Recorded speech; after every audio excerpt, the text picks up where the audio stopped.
And we're back.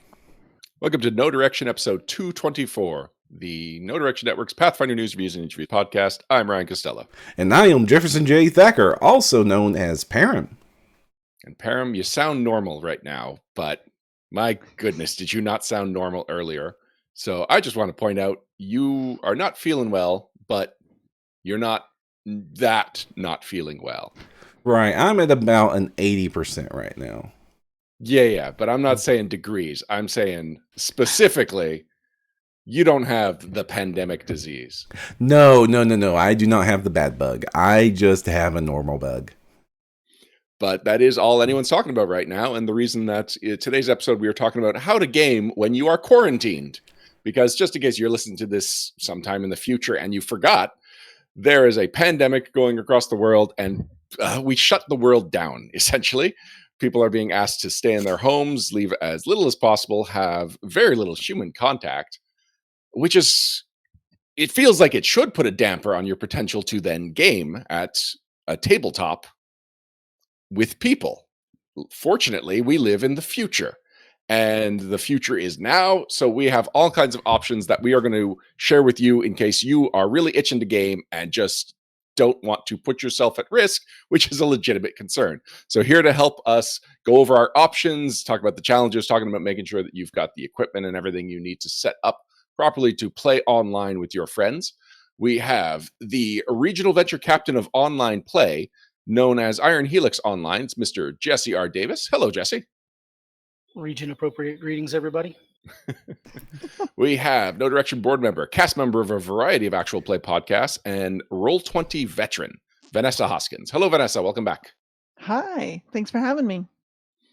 And No Direction staff member, writer of the groundbreaking blog, which kind of sounds really like amazing. It is the title of the blog. It's a great blog. But as far as groundbreaking blogs go, it's a pretty good blog. He's the GM of Societus, which is a play-by-post game on No Direction Discord service, which is co-DM'd by a robot he designed, Mr. Randall Meyer. Hello, Randall. Hello. I don't know if the bot is co-DMing, but the bot is doing a lot of heavy lifting. How would you describe the bot's role in this?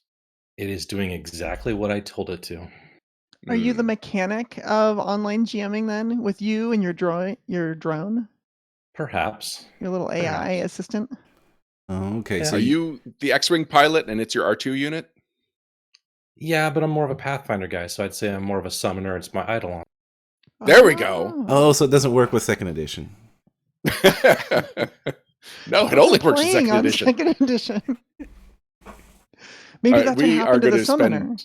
We are going to spend a lot of time going into Societus and the play-by-post, but I do want to just kind of broadly talk about how online play has changed over the years and become just kind of a not only a viable thing, but a fairly common ground thing. And Jesse, I believe that would be your area of expertise. So why don't you tell us what the state of online play is these days?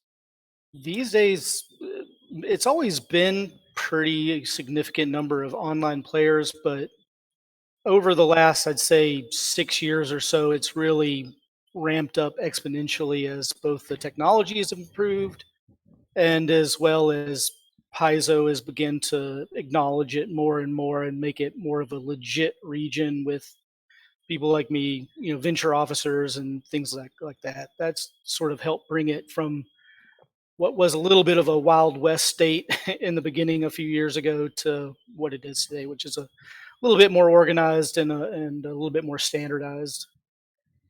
Now, when I was a venture captain, and it's been years, we did not have online play as a region. So what went into developing that and getting that approved?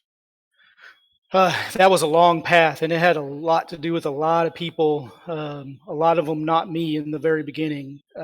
So if you want to, just tracking it along with Paizo's history, in season 0 and season 1, online play really wasn't recognized or technically legal for society play and things like that. Moreland actually started the Pathfinder collective, or Pathfinder Society collective, excuse me. And he sort of helped push online play in the beginning as a way for what we call meat space GMs to get a chance to play when all they did was GM locally. from that, a lot of people started trying to, air quote, legitimize society play online. And when Mike Brock was still the organized play coordinator, um, what we did was we went to him and basically said, we're going to run a convention. We're going to run a special online. We're going to completely fund it and do it as a proof of concept. And we brought that to him. And that was sort of our test convention, basically.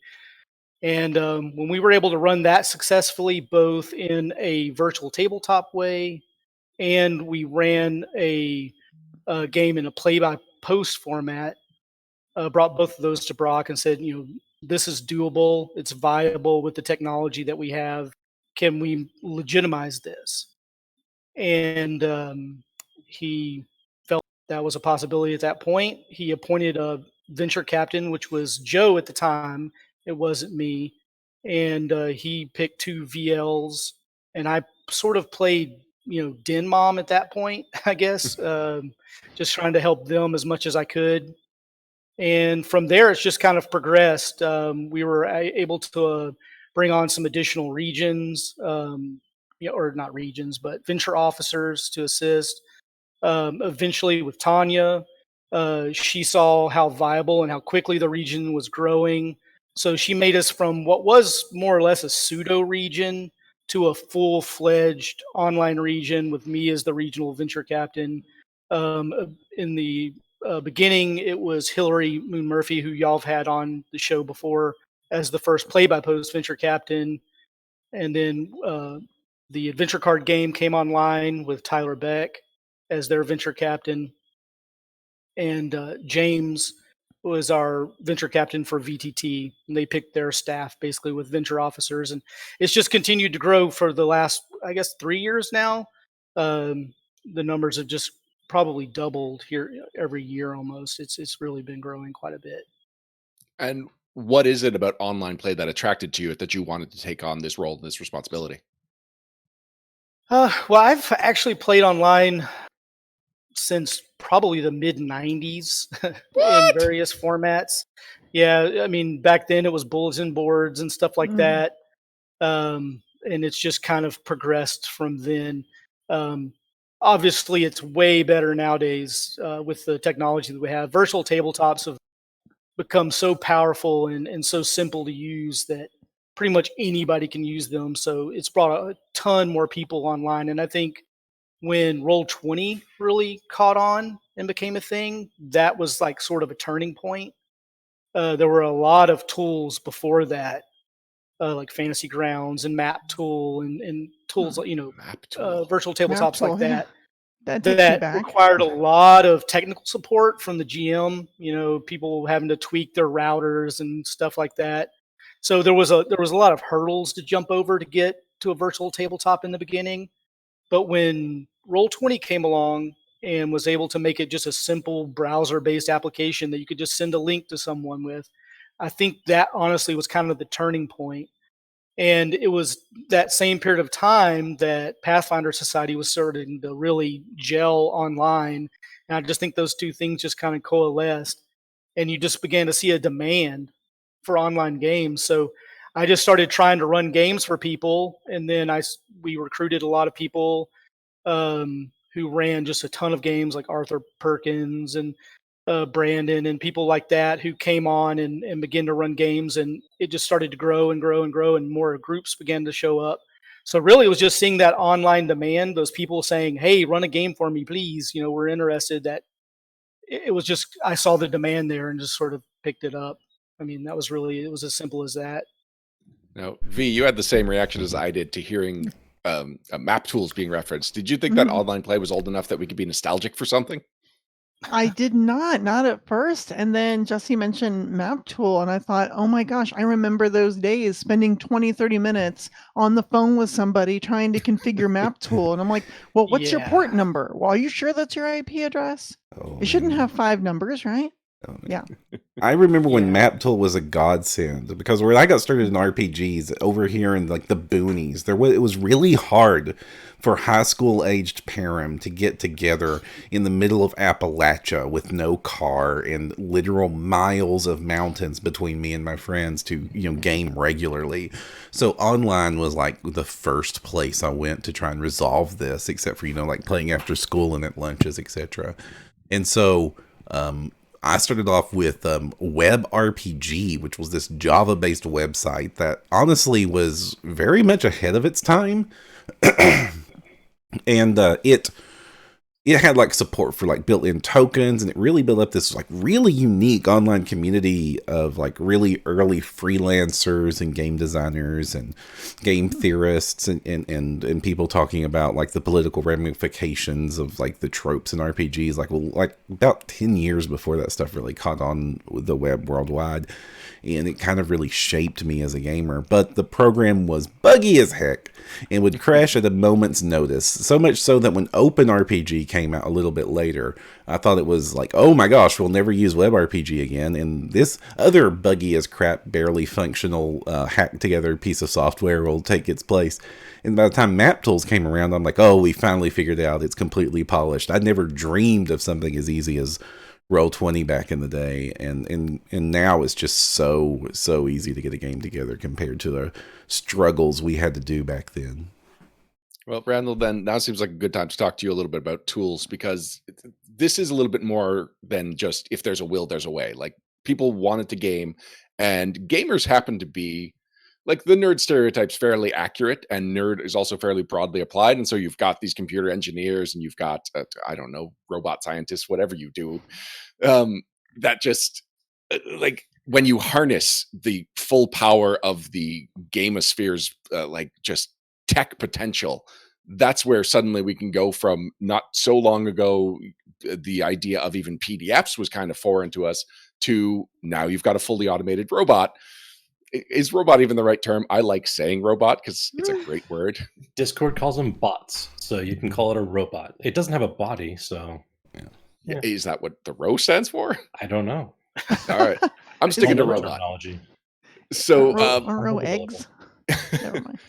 So the tech savviness is there, but I think what Param was reflecting on is that the idea of user interface and the idea that not everyone has the exact same degree of tech savviness as the next person is something we sometimes forget as programmers.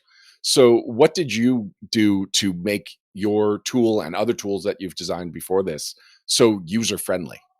So that's an interesting question, only because I got into web development early on in my post-high school career because I knew I wanted to write software. The web was new and I really wanted to tap into it. And as I started getting into it more and trying to find actual tech work, it came down to user experience. Anybody can build a web page, not anybody can make a good user experience. So that's kind of what I ended up doing with this was gaming online. I don't like this, I don't like that. I like doing play-by-post, but I have these issues.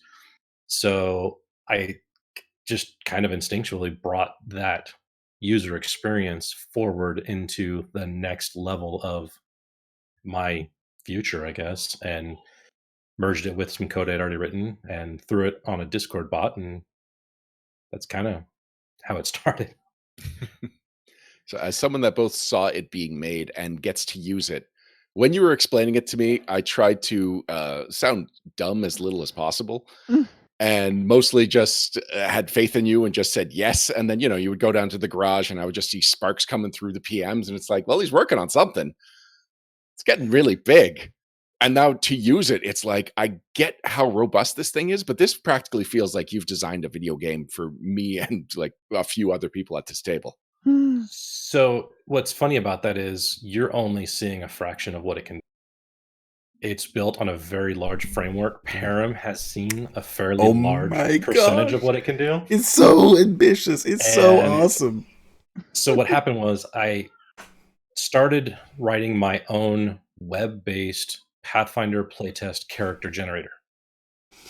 I got about 80% of the way through, but time constraints meant that I couldn't finish it before the playtest was over. And So I just kind of set the code aside. And then once I started gaming online in Discord a lot, I realized that the base framework could be reused. So I plopped in a lot of the 2E data. That's where the spell database comes from. Right now, it's just got the spells, but it can hold any of the content in 2E. And so I just tapped into the existing code base, gave it a front end API that works with Discord, and that's what started it, because I was running my games online in Discord, and I got sick of leaving Discord to Google spells. And so that's what started it. And then the more I started using it, and the more I realized, why do I keep leaving Discord for other things? Mm. And it just snowballed from there. V, you've used this robot. How do you feel about it? I think it makes the play-by-post experience much better. I tried play-by-post years ago, and it wasn't for me years ago, partially because of access to the forums I needed access to and how often I could get there. And I ended up having maybe 30 minutes a day I could get to it. Well, with Discord, like I have the app on my phone. It's easy to get to. I can go to a website if I have to, but like it's just a lot more accessible for me. And then the tool itself makes it kind of just really neat, because instead of typing as me and saying, hey, I'm going to go do this or my character is going to go do that, it allows it to be a little bit of prose featuring my character, right? Amenopee is going to go do this thing, and she squints over at Mr. Spots and makes a tisk sound and shakes her finger, and little things like that. And it's so much, I don't know, for me as a writer, it feels more natural to do it that way, where it gets posted as my character taking these actions in game, rather than me typing in a chat room that I'm doing something. It just feels better. It's the play-by-post equivalent of everyone at the table being really good at voices. Yes. I'll take that. And to be completely honest, I think I was about 90% of the way through Dragon Quest XI when I started working on this. So I was deep in the JRPG dialogue frame of mind. Also, have we actually properly discussed what Katie Societas is? I don't think we... I've tried to, but you could probably do a better job. So on No Directions Discord server, we have a group of channels conveniently labeled Katie Societas, and it is where I am running a number of Katie staffers and Patreons through as much of the Pathfinder 2nd Edition Society play that I'm going to be able to do. It's pretty ambitious, but I've organized all the existing scenarios and quests in such a way that groups them by region and level, so that as Ryan's brand sparkly new PC makes it through each scenario at half XP track, he should be able to hit all of them, play as many of the 1 through 4s before he hits 5 and can no longer play them. And we're dragging along 6 other PCs with us. And we have multiple channels, one for the in character. We have the out of character, where I don't actually look. The players get to talk about what it is they're trying to accomplish and how they're trying to ruin my game. But I also have a behind the screens channel where they don't get to see what I'm doing, but I can keep notes, track HP, track status, and just generally mock them to those of you that are following along. And then, of course, we have the peanut gallery, so you can join in. Cool. Now, Jesse, you were talking about how when you were trying to get approval for online play as a region, that eventually you convinced them because the technology was there. Technology continues to advance. We've got robot co-pilots, eidolons, however you want to look at it. How are you staying on top of the new innovations in online play? Well, that's a hard thing to do because there's a lot of new stuff coming out all the time, which is a good thing. There was a little period of time where things kind of lulled down a little bit, where Roll20 and Fantasy Ground seemed like those were going to be the two. And then all of a sudden there was just this huge explosion of all these new tools. D20 Pro was just completely rebuilt from the ground up. A lot of other tools have come online to challenge kind of Roll20 in that browser-based, VTT as well. So it's really taken off. So it's hard to keep up with it, really. Even Fantasy Grounds is being rewritten now. In a, they're adding a lot of new features and stuff like that. So there's a lot to keep up with, and really the only way to keep up with it is just to try it out, run games in it, and try to get into as many groups and play with things as much as you can. Yeah, in fact, I contacted Paizo PR about what was the like officially licensed software in this space, to get ready for this episode. And there is, of course, D20 Pro, which I think was the first one to hop on board the Pathfinder train. Then there is Fantasy Grounds from Smiteworks. There's Roll20, of course. They did mention our friends over at Sirenscape, but that's more of an enhancement.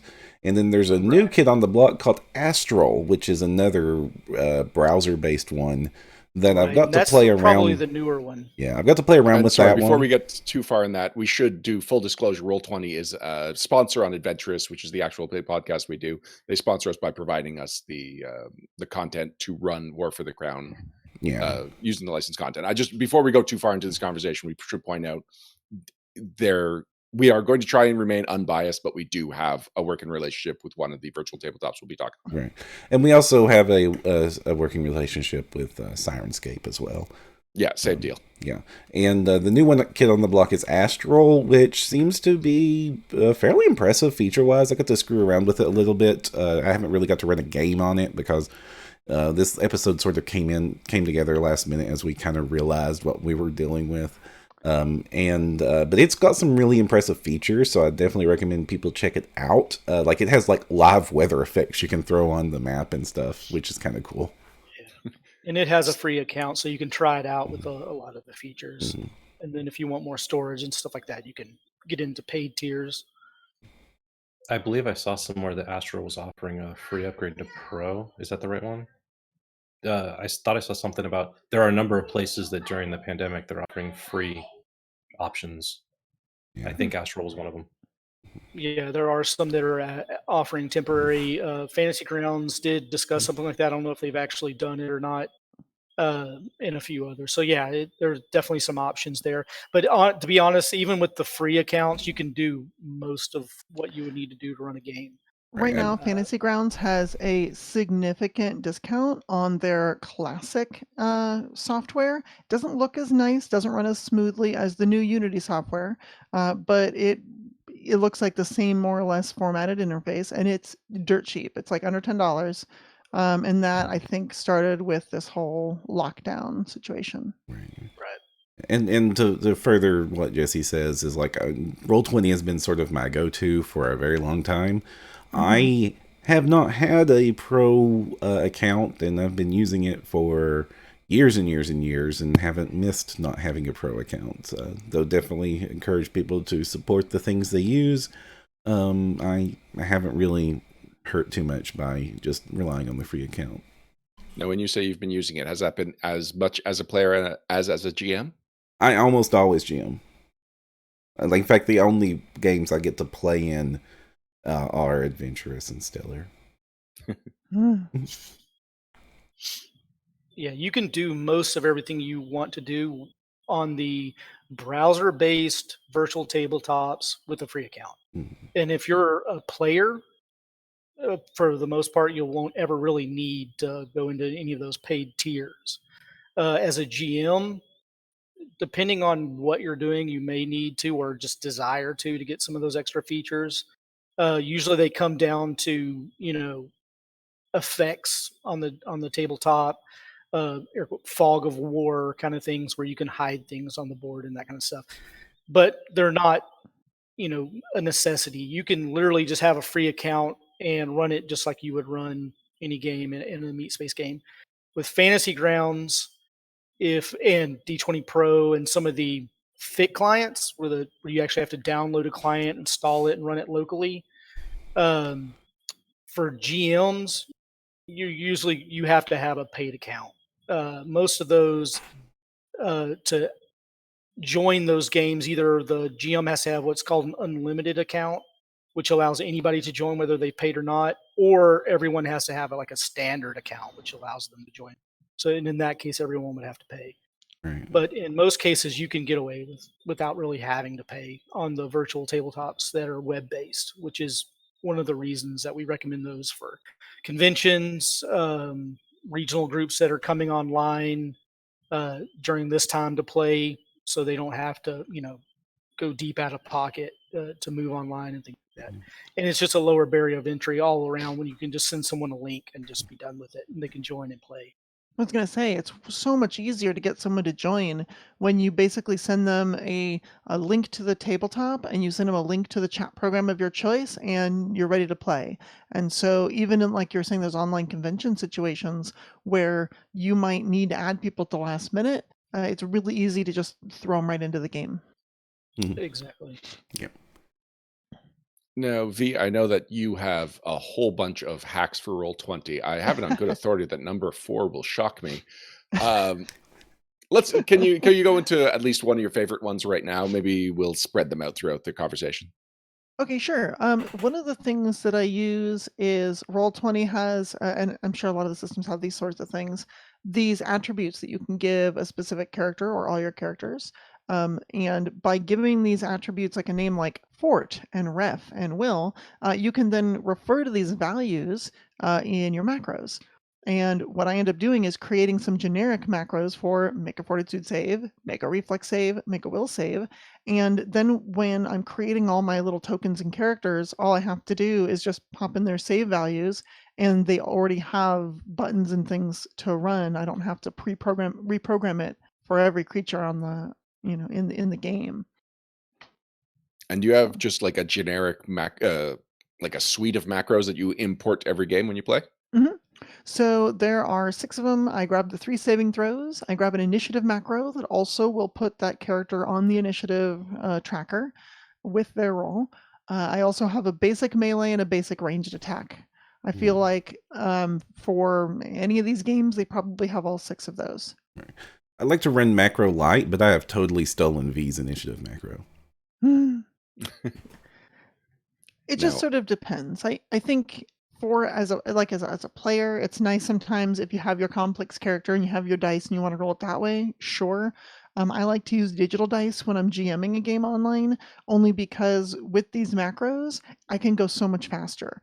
I don't have to be like, you cast a mind affecting spell on that guy? Oh, hold on, let me find his stat block. What's his will save modifier? If it's already in there, I just click on him, click will, and it rolls his will save. Boom, done. Let's move on. And it makes the game run so much faster as a GM anyway. V, did we talk about what motivates you? What originally motivated you to really get into Roll20? We did not, but Roll20, like Jesse was saying before, really opened the doors to online play. I had used Map Tool way back in the day for some very specific games, and it was just such a pain to set up. It didn't become a staple of mine.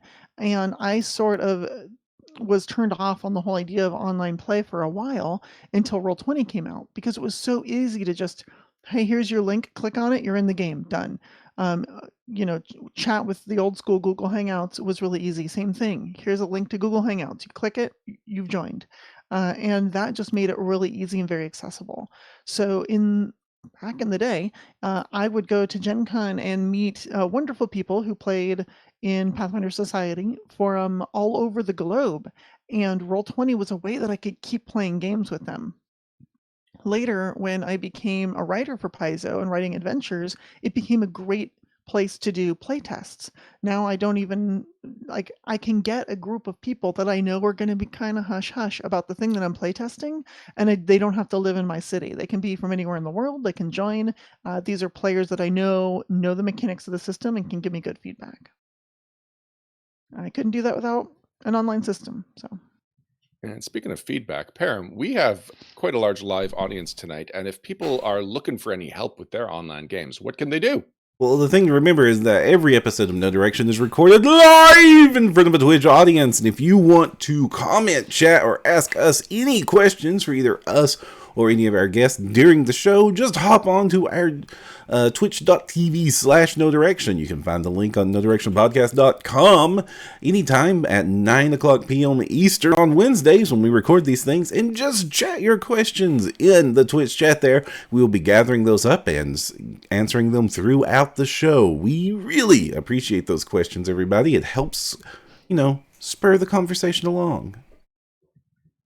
Now, Jesse, you did say that Roll20 was the one that was most recommended for Pathfinder players, or for online, for organized play players. But let's say people are just curious about trying virtual tabletops for the first time. Can you give like a 1-sentence description about what separates each of the 4 that we've brought up so far from, like, what is the most beneficial thing about going that way as opposed to the others? Going web-based as opposed to the downloadable clients? No, sorry, I screwed that up. It's like, if I'm new to virtual tabletops, why would I want Roll20, or why would I want D20 Pro? Why would I versus each other? Yeah, so every one of them has significant benefits that the other one doesn't have. So your best bet is always, if you're an individual or if you have a fixed group, to try as many of these things as you can. You don't have to, play full sessions, but go in, create some maps, that kind of stuff. So I would recommend trying them out to find out what feature set fits you best between these tools.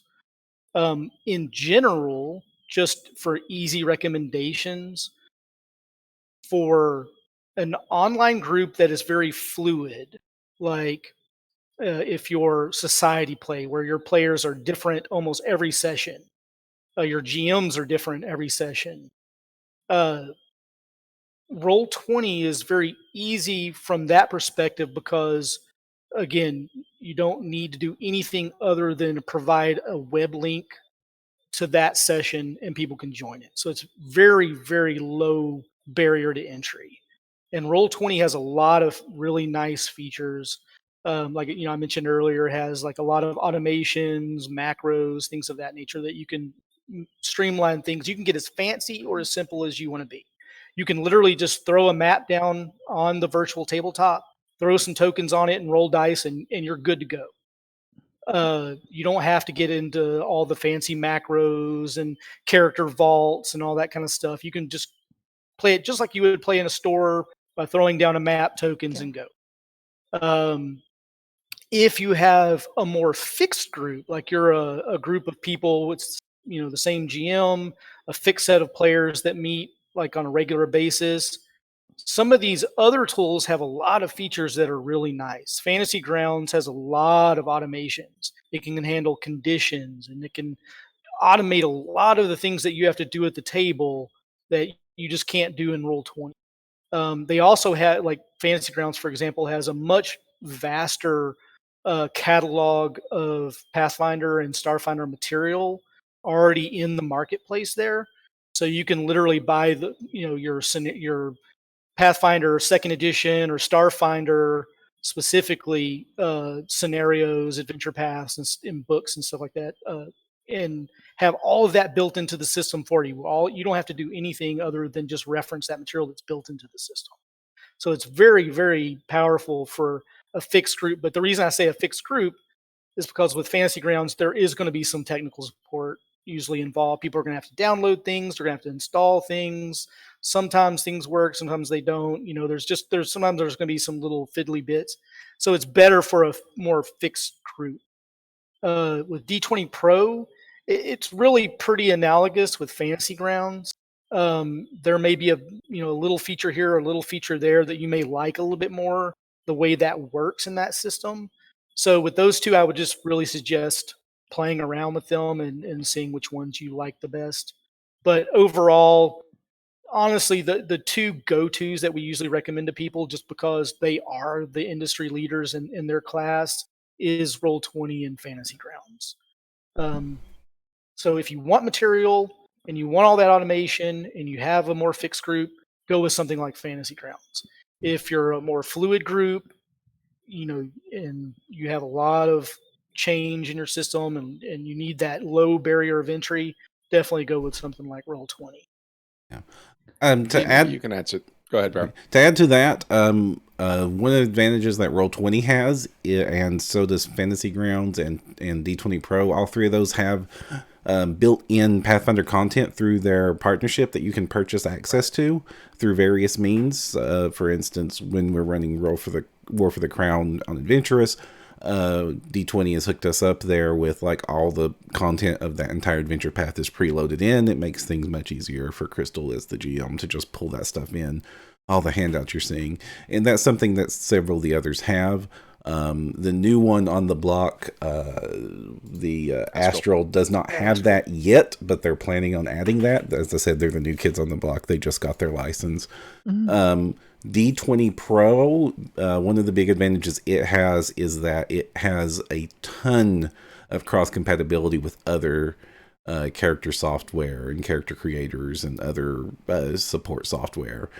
Fantasy Grounds, in my opinion, is like the most polished toy on the block, and that's some of the other differences between the options that are out there right now. V, you might be the best person to answer this question.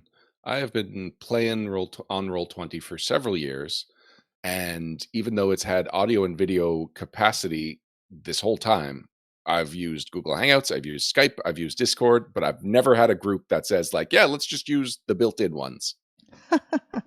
Well, a lot of that has to do with early in the day. When they first launched Roll20, it also had integrated audio and video, and in a nutshell, it was terrible. It would crash, it would sound bad, you couldn't customize individual volume levels for other people. There were just a lot of things that made it difficult to use, and basically just got in people's way. So I think folks like myself are just used to always turning it off, always muting it. We don't use it, which is kind of a shame because it would be nice if it just worked off the bat like it's supposed to. I know that they have made changes, full-blown rip out the old code, create new code changes, but I haven't tried it. I've just been using mostly Discord for audio these days, actually. Yeah, it's definitely better, but I would still suggest using other things. It's still not great. Still not there, yeah. And this isn't unique to virtual tabletops. In most gaming spaces, most online games or multiplayer games have some sort of support for voice built into them or chat built into them. And even in them, in World of Warcraft, in Duck Game, in Call of Duty, people prefer to go to Discord for a reason. I appreciate you throwing Duck Game on that list. Randall, I feel bad that we haven't talked to you in a little while, but I really feel like once we transition into talking about play-by-post more, you're going to take the lion's share of those questions. But do you have anything to weigh in on virtual tabletops? Not really. I tried Roll20 many years ago. I think it was fairly new, and the group just kind of fizzled. I enjoyed the setup at the time of getting everything put into it. I was gonna try to run Skull and Shackles, but I also didn't have kids at the time, so time spent. My friends, I just moved to Washington. My group that we met every day in my garage, or every week in my garage, the group broke up because I was the GM. We're looking at doing an online game now, and they've kind of suckered me into getting Tabletop Simulator via Steam. So I will be toying with that because I think I can get STLs from Hero Forge to load. You can totally get STLs from Hero Forge to load. Yeah, so once I found that out, I was actually thinking about transitioning maps that I've been doing for Societas over to maps from Tabletop Simulator. I cannot believe I did not mention Tabletop Simulator. It is a fantastic option. It's a paid option. Everybody has to buy a copy of this thing, but they have like full support for like 3D dungeon tiles. This is something none of the others have. And it has really cool modes where like you can like zoom into perspective and see the 3D dungeon from the perspective of your characters. And it also has virtual reality support, which I use frequently, which is really fun, where you put on the virtual reality kit and you're like literally standing in front of this table and you can just reach out and grab the pieces like you're at a normal game table or RPG event and just grab the dice and shake them and throw them. And also with virtual reality, it's super fun because that first person mode is also available. So you can like literally just set yourself inside the dungeon and take a walk around your dungeon. That's kind of crazy. Yeah, Kinda there's love some it, really though. good Let's Plays on YouTube where people are using it. So, and it's really good for the card games and stuff like that as well. I just created a really big dungeon, and it would have solved a lot of problems to be able to map it in a 3D space and check elevations and use it to help double check my math. I kind of wish I I had didn't had even that. think of that as a designer tool. Yeah. Does it make Oh yeah, sense that this is this big? Does it look like this? oh yeah, it's great. When you drop in 3D objects like walls and trees, you can then also grab a point on a tree and move it to a point on your PC. And yes, that is within the first range increment. Yeah, Hmm. it's a fantastic piece of software, and it's actually really stable. I'd say more stable than some of the than either D20 Pro or Roll20 right now. That the servers are being absolutely slammed by the increased demand. Yeah, Yeah. they've been talking a lot on Twitter about how they're working on it, increasing their server capacity and things like that to meet the extra demand. I've been in Roll20 since we started the call, setting things up, playing with a couple bits, and it's responded pretty quickly. So I think they've gotten over some of those at least initial hurdles. Yeah, Oh, the really? Because last there's couple of a days I haven't scheduled had much fun. maintenance alert on the website for me. Oh, really? Performing I'll, scheduled maintenance at 12 a.m., which it's kind of also obscured by the ad, but yeah, they've got scheduled maintenance for today. oh yeah, well, Pacific time, so that'll be 3 a.m. Eastern. But that makes Kitsune sense. Warlock has a question for you, Param. He says, "Is it CAD compatible?" I have no idea if it's CAD compatible, but it'll you can import OBJs, STLs, most of the standard 3D formats. Neat. CAD means Canadian dollar to me. What is a CAD? Computer assisted design. Okay. So tell me about this because I am really curious. If I wanted to log in, I don't know, tonight after this call and start building a dungeon, do you know what's it going to cost me? What do I need to do that? I'll look it up real quick. I think like Okay. default its software came out at like $30, but I just bought it yesterday through Steam for $20. yeah, Oh, okay. nice. Okay. And every player does need a copy because it's like this really robust. It'll play just about every board game, card game in existence. Sure. And they have lots of tools that the community has downloaded. So there's lots of tools out there for like 3D dungeon pieces and monster packs and stuff like that you can get for free off the community support area. And that's what a lot of people use. They go get like the 3D dungeon tiles, which look like little dwarven forge pieces you snap together on the board and pull in your models as tokens and stuff. So all you have to do to get started is get the software. Then Remind me of the name of the software. this is Tabletop Simulator. And you just download Tabletop Simulator, you go to the Steam Workshop area and just kind of search for the game support you're looking for, or like I'm looking for dungeon tiles, I'm looking for monsters for D&D or Pathfinder. Search for either of those terms and you'll find tons of stuff that the community's created for it. And then you can just load that stuff into the software. You can create your custom games and import the elements you want. The community's also made packs for most of the popular games to support playing them too. For instance, like Gloomhaven is completely playable on there, and it's endorsed by the Gloomhaven makers that it's totally kosher to play on there through the game. Well, cool. Also, if you have a new group who is looking into it, I believe they have a 4-pack of licenses for $60, so you can buy 3 get 1 free.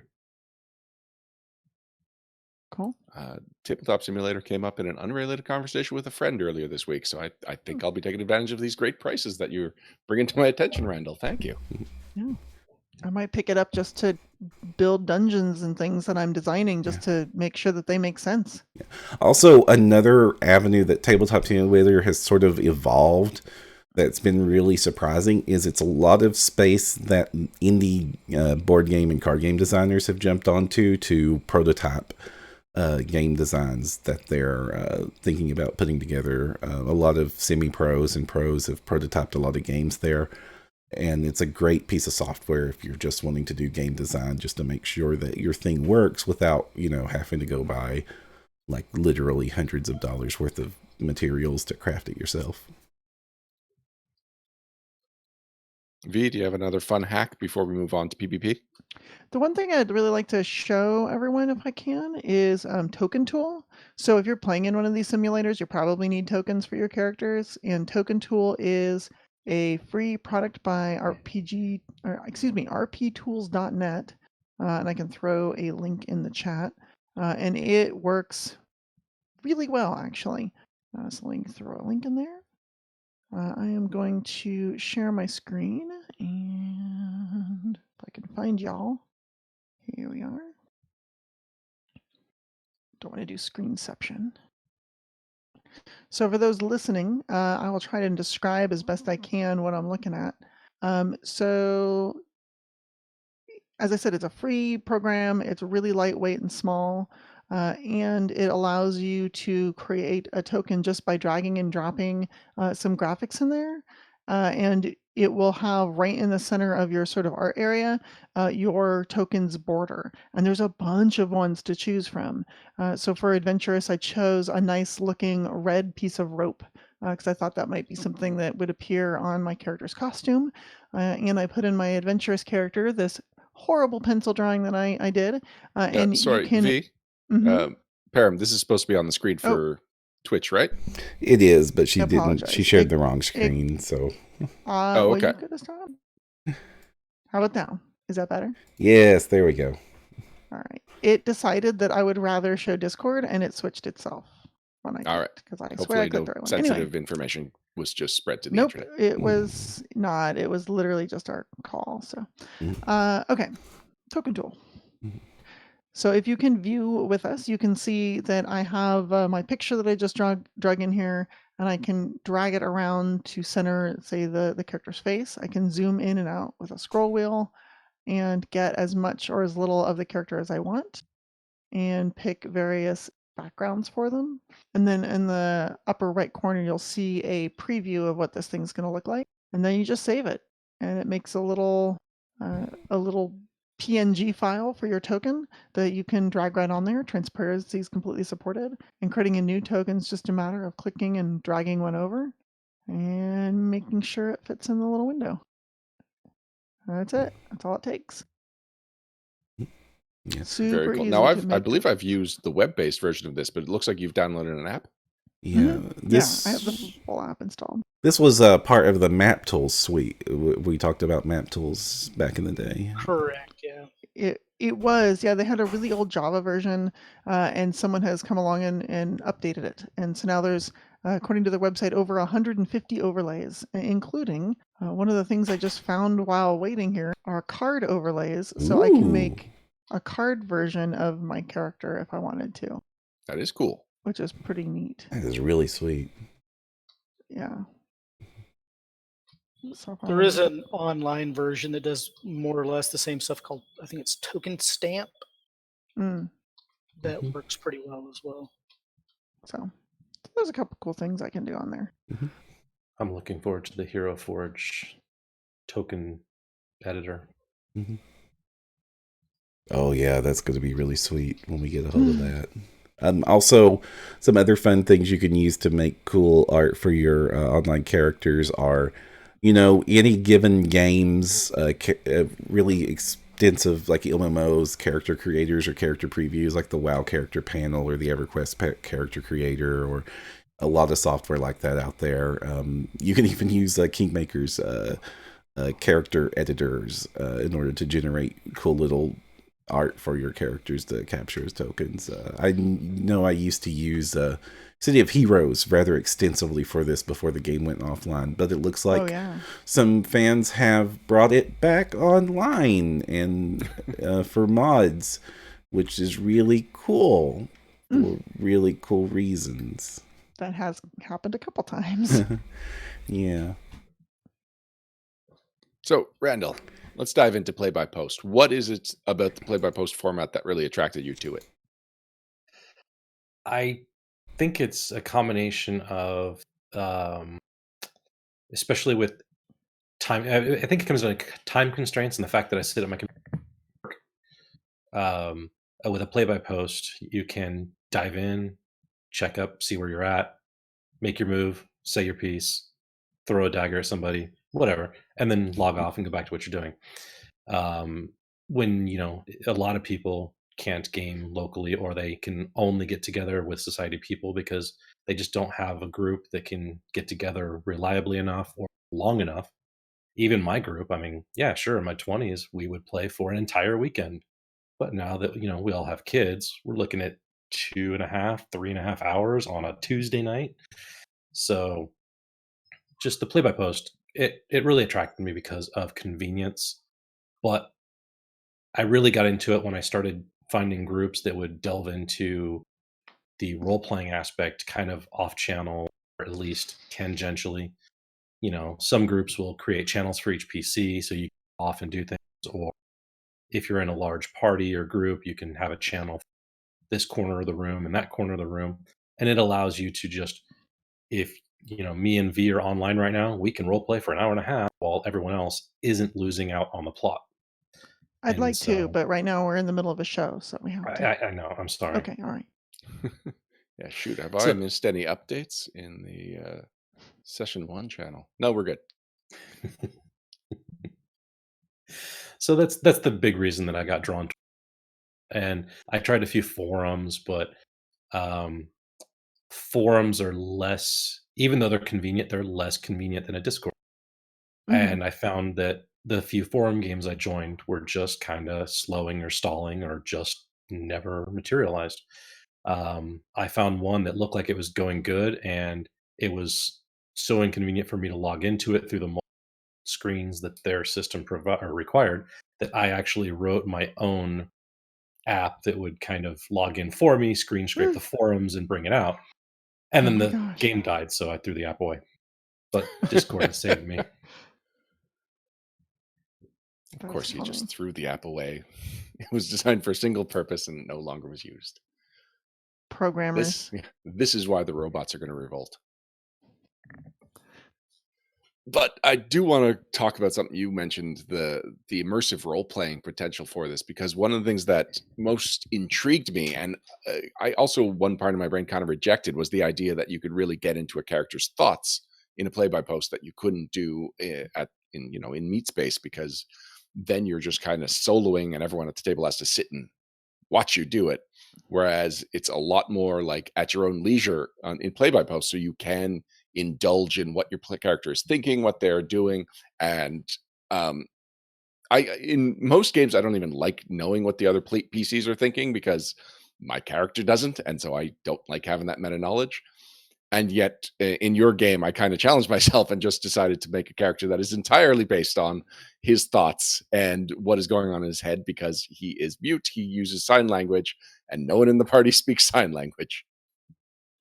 Yeah, that's a tough hurdle, because in Pathfinder Second Edition, languages aren't just, oh, dump a skill point and it will all pick it up.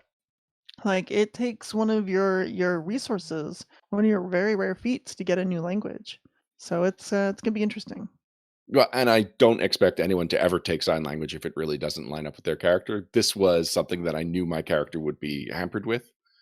But one of the fun side effects is that if he's just kind of this strange, mysterious guy in the corner, yes, you're reading my thoughts, but you could just be projecting those thoughts onto this character and not actually know what he's going on. He is just, something intense is going on over there. And I've just written out these intense prose about how he views life and what terrible things have happened to him. And it's all just to describe guy stands in a corner, kind of naturally intimidating. You know, he's that's been. I was gonna say, I have plans so that I can communicate with your character, but I will tell you this: my plans do not involve taking the sign language skill. Are you going to speak with animal and you're going to talk to me through kindling? Don't ruin it. Oh, sorry, just a good guess. We almost said it in stereo, V. I think it was, projected. No, I've actually been enjoying Sayas. I've been taking some liberal steps with the modules so far. Genera, for instance, it says that she's there to help the PCs. She does everything she can to help them. And I thought it'd be fun. You know what? Let's let her have just a little bit of knowledge so that we can at least chat, at least get the ball rolling with Sayas. And then when it came to the other, person that had potions, I thought, oh wait, that'd be a great time to let them step away, and it's gonna be interesting because I'm not going to give you an out, but I'm going to see where the scenarios will let me stretch things a little bit to make it a little bit easier, or I guess a little more realistic without breaking that fourth wall. Well, and what was cool about that is that we've been playing for about a month or so, and I have not been able to communicate with anybody other than writing a couple of things in really fancy calligraphy. Mm. And then as soon as you introduced an NPC that could communicate with my character, I was like, oh, I can talk. And I wrote out much more elaborate sentences and stuff. It was like, I finally have somebody that understands me and I can communicate with. And it was great. That's And wonderful. again, just it's a character that I could not play at a tabletop in real space. And so it's cool that not only does this allow me to play with people across the world and at my own leisure, but also allows me to play a character I could not play in other settings. Yeah, I think that's another big draw for why I'm doing play by post or play by Discord, I should say. Yeah, play by post or play by Discord, whichever way you want to refer to it, is you are able to bring out a lot of aspects of your play that you wouldn't see in a normal table, as y'all have mentioned. And in a lot of situations, a lot of people just aren't. I mean, a lot of the people in this community are introverts. They're uncomfortable in some social situations and things of that nature. But yet, when you can put them in that play by post written format, they're able to express themselves in a little bit more comfortable way that they don't feel like they're put in the spotlight in a face to face type situation. So it's a little bit easier for them. But play by post is really good for a lot of vast amount of reasons. There's a lot of people say that are in the military that don't have ready access to daily or even any significant amount of hours where they can sit down or even a connection good enough for a VTT type game.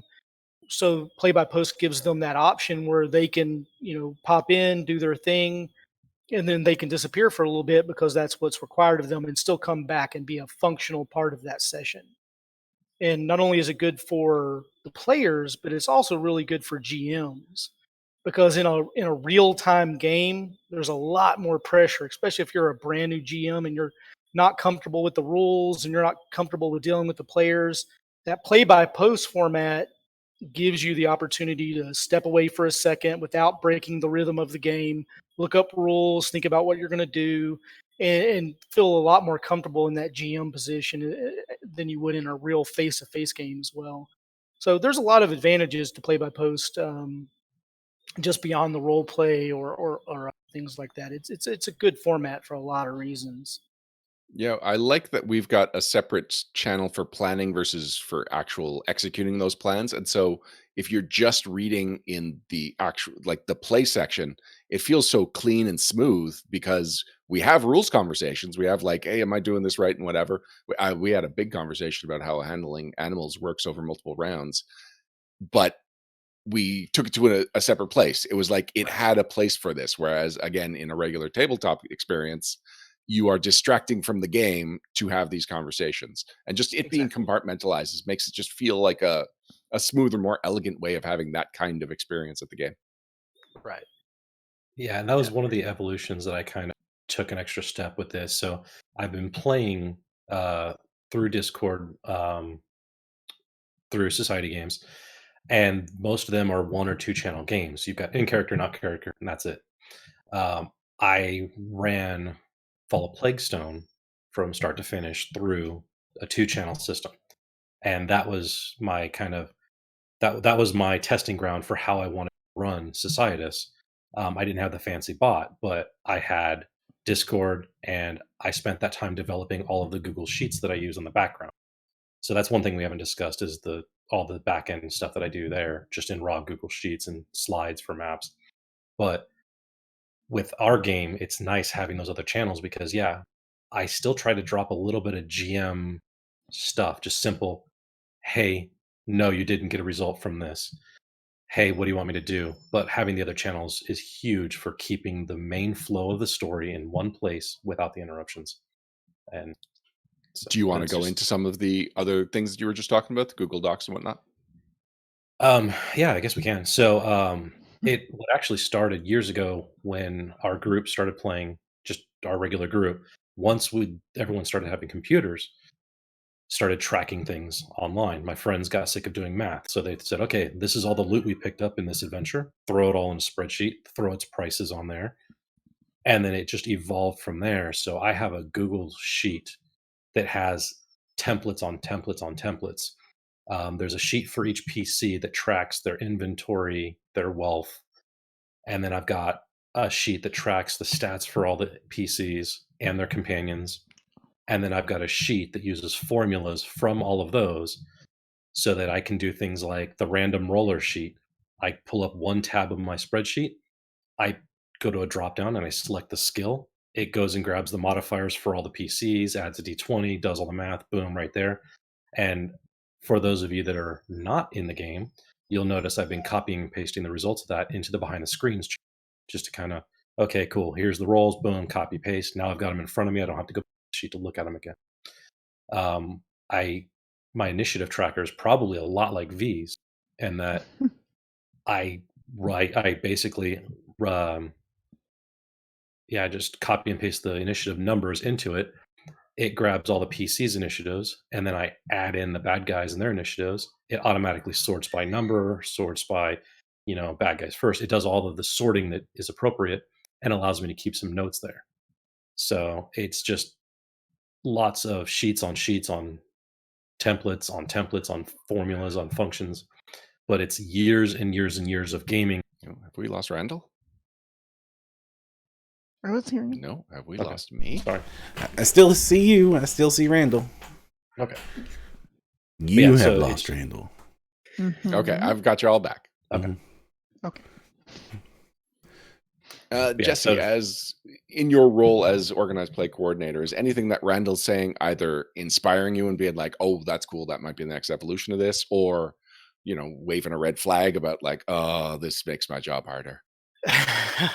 Well, everything makes my job harder. There's constantly evolution everywhere. But no, it's really neat to see where all of this is going. And the cool thing is we're beginning to see more and more of this integration of the VTT world and the play-by-post world as they begin to cross over, and the tools are being used both directions now. So it used to be very siloed. You had play-by-post over here in this corner, and you had VTT over here in this corner, and ne'er did they meet. Where now a lot of that technology is being used. So you'll see a lot of play-by-post games that are using some of these VTT tools for their tabletops. Mm-hmm. They're just doing the actual gameplay through play-by-post or play-by-Discord. But things like what Randall's talking about are really cool, and I look forward to seeing where more of these things come. There's a lot of we talked about how Roll20 has sort of changed the way the virtual tabletop world was and how it sort of kickstarted online play.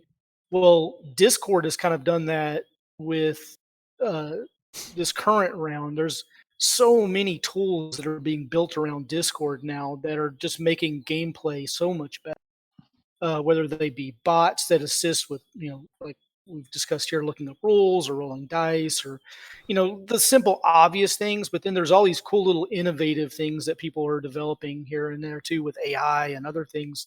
It's really cool to see, and I think it's going to kind of bring it to that next level that we haven't seen yet and integrate the two worlds even more, which is very cool. Cool.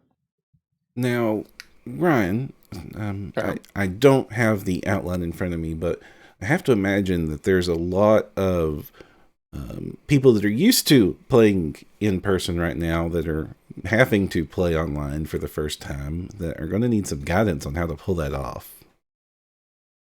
Sure, I was actually going to transition into where people can find online games, but that actually completely lines up. So, like, how do you get into an online game? How do you, what are the basics that everyone seems to know? Yeah, and there's some key differences in prepping for an online game that you might not be ready for.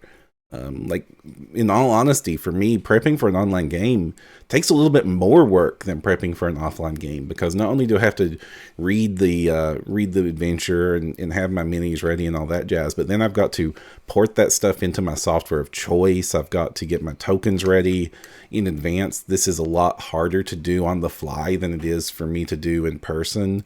If I am going to improvise, I need to prep my improvise tools. I can't just grab my magic marker and scribble on the battle mat. You can in a lot of the spaces, but it's not anywhere near as acceptable or neat looking. Like my big random blob that looks like I drew it in MS Paint isn't quite as acceptable as my big random blob that looks like I drew it in kindergarten at the meat space table. And no, don't undersell that shark that you summoned in Adventurous on the map.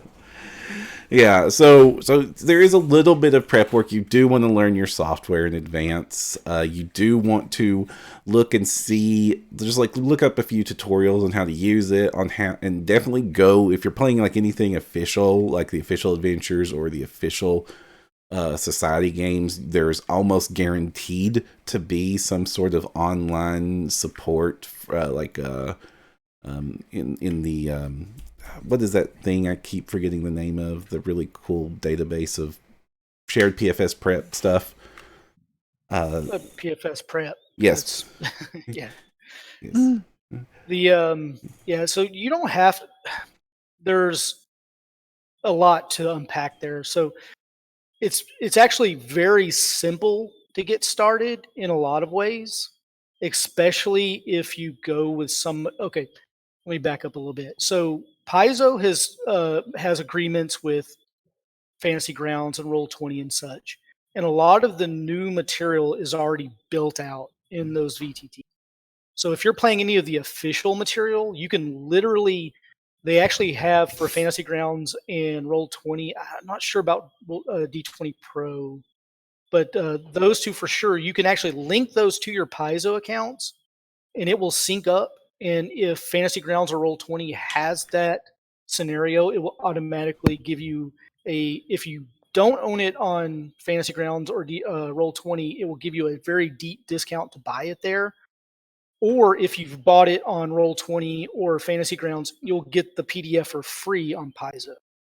So you can connect those accounts. And so if you're playing official society material or adventure paths that they have available, you can literally just say, I'm going to run this adventure path, and it will do all the setup for you. You don't have to really do anything other than import the player characters. So it can be very simple. And again, as what I had stated earlier, even if you don't own that material, it's very simple just to throw down a generic map. And you can actually, there are, a grid-based map, and you can get out the drawing tools and just draw out something real quick and play that way too. It's very simple. The small hurdle for a lot of new people is in that intermediate area where you're actually having to extract, if I can talk, the maps out of the PDFs and import them into Roll20 or Fantasy Grounds or what have you. The maps are probably the hardest part, just to get them lined up and all that kind of stuff. But once you've done that a couple of times, it becomes very simple to do going forward. Every once in a while, you'll hit a map that's just enragingly not symmetrical in places and things of that nature that just makes it impossible to get it to line up perfectly. But those are rare nowadays. But most of it, if you just stick with a very simple drop the map on, there's a million free tokens that you can use that you can literally just type, ogre or whatever in the token search and then just drag it onto the map and it's there. So it can be very, very, very simple to set these things up. So I don't want to scare anybody off for them thinking that there's too high of a hurdle to get involved. You can keep it as simple as you want or get as fancy as you want. And I really advise most GMs just to start simple and then work up as they get more comfortable with it. But those built-in scenarios, especially in Fantasy Grounds right now has the bigger catalog of scenarios and adventure paths in it. You can literally just start it up, buy or import that scenario or adventure path, and you're good to go. You don't have to do anything else other than start. Some of the other tips I have run into with doing online play compared to offline play, especially doing online play with people who usually only do offline play, is they discover that they're much more distractible when they're not together around the table face to face. It's really easy to let your computer and your social notifications kind of pull you away from the game, especially when it's not your turn. So be aware of that. And also, fatigue sets in a little bit faster in online voice games than it would in the table where there's just this natural break that happens Flow of with banter. energy. So Yeah. you want to like take breaks and pull the room's energy a little bit more frequently. I will tell you that being an actual player where we have to sort of be on all the time, it drains me so much faster than any amount of time of offline role playing or just general at the table when I'm not in a performance mode playing. Yeah, we've definitely had some people fall asleep and start snoring in sessions late at night or things of that nature. So it's happened. I've had that happen at the tabletop, like in a regular traditional tabletop too. So True. it happens. That's why I say no couches at the table. You're not the first GM I've heard say that. But yeah, I mean, basically, in just very quickly, just so I make sure this gets covered, there are, because of everything going on, regional, society lodges trying to move their games online and things of that nature.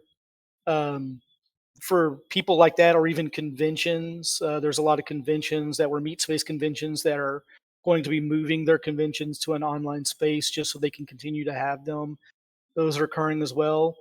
Um, I'm sure some that are already planned already have their plans, as to what tools are using in that nature. But just to keep things very, very simple, personally, if anybody needs any help or any guidance on how to make those moves, feel free to reach out to me or any of the VCs that we have online, and we'll be more than glad to help you. Walk through all the steps that are necessary to get that going in whatever format you want to get it working in. We can give you all the options. But just as a simple sort of guideline, I would just suggest go with Roll20, go with Discord, use that for your audio and your tabletop. Start out real simple, and don't try to get all fancy with all the extra features and stuff like that. Just keep it very, very simple, and your transition should be fairly simple. Keep it at first limited down to your group. In my opinion, that would probably be the best, just so you don't get a million online players rushing into your local lodges games. I mean, you're more than welcome to do that, of course, but they will get full very fast, and you may have local players that aren't getting an opportunity to play, which kind of defeats the purpose. So I would keep those, that recruiting as local as you can at first, and then if once you're more comfortable with it, maybe you can move out. And if anybody needs any assistance with that, we can assign some GMs to help sit down with the local GMs and help them set up their tabletops and that kind of stuff. It is allowed for us to, in Roll20, because in Roll20, the content stays with the creator, and you can just give another GM access to that data or that material. It is okay for us to actually create the virtual tabletop for those GMs and then share them with them for them to play. So if anybody needs anything like that, just let us know, and we'll help set up those tabletops, get those GMs going, and as much as we can with as much time as we can, and just help that transition for some of these regional lodges to get set up and going, so they can continue to play with their regional groups.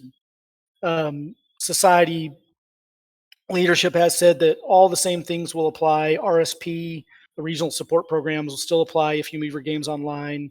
The RIP program will still apply. All those things will still apply, so you can still get all the benefits of playing in your local area while playing on. And what if you are looking for those games, not looking to organize one? If you're looking for online games, probably the easiest way to go would be on our Discord server. We have Looking for Game, where all the GMs online post their games. You can get that at orgplayonlinechat.com. You can just go to that, and that will redirect you to our Discord. And then you can just look. There's different sections for Pathfinder, for Starfinder, and the adventure card game. And there's a Looking for Game section in each of those areas that you can find games there. And the GMs are pretty good about posting their games there, so you'll be able to find games pretty easily there. And then all of the tools have their own LFG system. Roll20 has their own. Fantasy Ground has their own. They're a little bit harder to find games because it's for all systems. I might recommend that people to go onto the No Direction Discord, and there is a Looking for Games channel on there, and they can probably find some folks to play with. And there Thank you you, go. Pete. And then for play by post, Paizo on the forums has a very good uh, um, number of games always going there. There's a huge amount of play by post going on there. So that would be a very simple place to go and just search for the Society games. You can actually go to flaxseedlodge.com and that will direct you to the play by post area on Paizo. Why Flaxseed Lodge? That was the name that they came up with for them, was Flaxseed Lodge. So well, you would have to ask Hillary and those guys on why they came up with that name. Given chat one last chance, if anyone has any questions, we are coming up on the hour and a half. Wow, this was well paced. V, while we're waiting to see if any last questions come in, do you have any more Roll20 hacks that you want to share? Roll20 hacks. Really just advice, since we were talking about, people just getting started. I like that Fantasy Grounds and D20 Pro can automate a lot of things for you, but I think that if you are looking for something very temporary just to tide you over, Roll20 is probably going to be your best bet. And don't try and make it do all the fancy macros. Don't try to make it do all that fancy stuff. Literally just use it as a virtual tabletop. Drag in your tokens, move them around the board. Even if you give all players all access to tokens, the regular etiquette rules at a table apply. Don't start moving other people's tokens if they're not yours. And I think in general, that's a great way to just facilitate making the game happen, and people can roll in front of them, in front of themselves. Just to make it easy, because really you don't want all this fancy technology getting in your way. You just want to play your game. And so I would say start simple and then build up from there. After you've played a few sessions, you're like, hey, let's experiment with the online initiative tracker. Maybe we'll experiment with throwing in a macro or two for roles that people use all the time, like perception. So. Yeah, and just to toss this out here, I mean, as soon as I recover from plague here, I'm going to be trying to run my first community game for the No Direction community this weekend. So if you are a No Direction community member and interested in playing in one of my games that may be streamed, so fair warning, I might stream it. You just go onto the No Direction Discord and pay attention. I will have a sign-up form available there. Patrons will get first bite at that apple. Fun. And one last note, I've kept notes of all the things that we've mentioned with links to everything. And I linked that at the top of our website at orgplayonline.com. So if anybody wants to go there, they can click that link and it will give you a document with all the links and stuff of everything that we've mentioned and talked about. Awesome. Well, chat doesn't seem to have any last questions for us. So I just want to thank everybody for participating in this extremely informative and entertaining conversation. Jesse, can you just tell us where people can find more about you or, either personally if you want to share that, but I mean more in your role as the online venture captain? Yeah, I mean, basically, most of all of our online business goes through the Discord server. So they can go to, again, orgplayonlinechat.com, and that will redirect you to our Discord. And you can find games, help with anything that you need help with, rules, setting up events or whatever. Any of that information, any help anybody needs, they can find us all there. And anything you'd like to shout out to, bring attention to? I know you were talking about that. That people are picking up more online games in this time. I'm wondering if there's any particular resource you enjoy. Gosh. I mean, obviously, all the things that we've mentioned, all the tools and stuff, check those out. I would highly recommend everyone. I know we've kind of focused on two things, but try out a number of those other tools that we think and find what's specifically best for you. If someone wants to get involved with online play, we have both a play by post and a VTT event coming up here soon. Cosmic Crittermanders has a CritterCon 3 coming up. That's April 17th through 19th. And that's all VTT sessions. And then for play by post, there's Outpost 3 coming up. That's March 30th, and that runs through May 18th. Obviously, play by post runs for a much longer time for an event. So if anybody wants to play in any play by post air quote convention games, you can find that, and you can find information on both of those on the Discord as well. Fun. And Randall, why don't you tell people where they can find out more about you and your blog? So yeah, nodirection.com, that website. Groundbreaking is my every other week format blog. You can also find me on Discord pretty much any time of day, especially now that I'm doing Citus. And I'm looking to be expanding my bot here in the near future. So if you got some interest in it, or just interest in the sheets I've been talking about and anything else I've done in regards to Play by Discord, just ping me. I'm happy to help share. I've got a number of things I've already shared out on Google. As V was saying, if you just want a quick, basic, get something going, I'm happy to help you learn how to do that on something as simple as Google Docs. I just realized that orgplayonline.com has a newsletter, and I don't think I'm signed up for it. Oh, I just tried to, and it says 405 not allowed. Jesse. Yeah, we have to GDPR stuff. We have to get compliant with that, so it's not working right now. But I'll get that fixed in the next day if anybody wants to sign up for it. But Okay. we want to make sure we're GDPR compliant. So That was supposed to be a shout out. Sorry if it turned it into explain good. yourself. by the time this is up on YouTube, I'll have it fixed. Oh, awesome. And V, that'll be where can people find out more? Oh, sorry, Param, go. that'll be like 2 hours from now, by the way. So you got to get moving. No, that's fine. V, tell us all the things you want people to know about. Oh my gosh, so many things. So the best ways you can contact me are probably through the No Direction Discord server or the Roll for Combat Discord server. Just at me. I use my full name, Vanessa Hoskins, on both of those. And a lot of the things, are we doing shoutouts too, or just contact? That's the best way to get a hold of me. Sorry, I was distracted. Dalvin just posted that there's another virtual tabletop coming called Foundry VTT. It's a fan-made package for Pathfinder. And so it's like, well, this is kind of late for this information, Dalvin. Ping it, Dalvin. Where were you an hour and a half ago? I actually did. He was in chat an hour and a half ago. They were. Sorry, Jesse, did you say you know something about this? No, it's in the notes. If anybody wants to check it out, I linked it in the notes. Sorry. Thank you. All right, cool. And Well, sorry, we'll have to take sorry to cut you off. That's okay. Did you want shout out stuff too, or just contact information?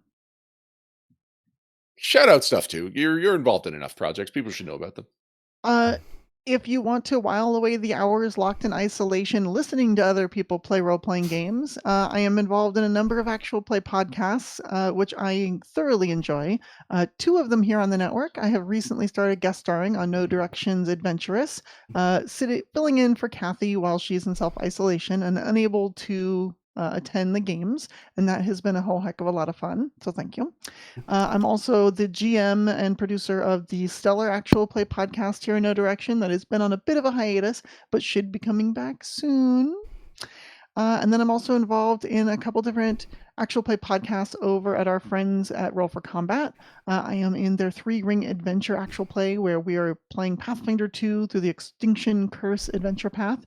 So I have an acrobatic circus performer that I just love playing, as well as guest starring occasionally on their Black Lodge actual play podcast, which is for Pathfinder 2 organized play games. So they're playing through the Pathfinder Society scenarios over there, and I might pop in now and again.